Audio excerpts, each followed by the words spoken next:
We will be using 2 cones of double 24s yarn. Before we can start knitting, we have to pull out 40 needles, 20 on each side of 0.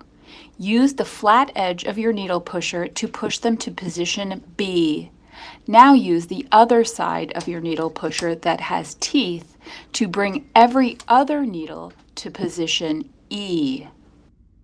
For the weaving brush cast on, your first needle should be in position B.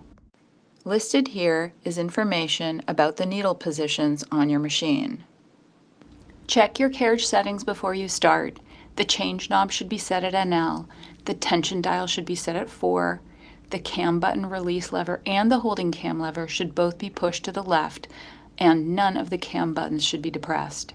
For the weaving brush cast on, we need to push the weaving brush levers up so that the brushes go down. Here is a diagram of the name of the parts of the carriage.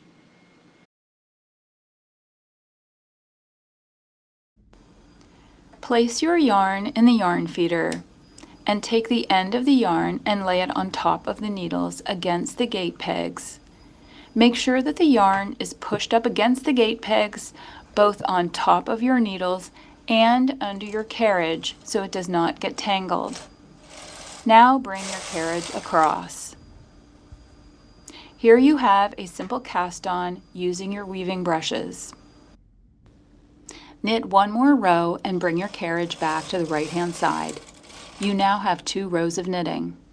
At this time, you will need to make a few changes to your carriage. Loosen the knitting tension and change the dial from 4 to 6. Push your weaving brush levers down so that the brushes go up. The cast on is complete and we no longer need to use the weaving brush levers. Pull out your 2 weights. Once you have done 2 rows of knitting, you will need to add your 2 weights.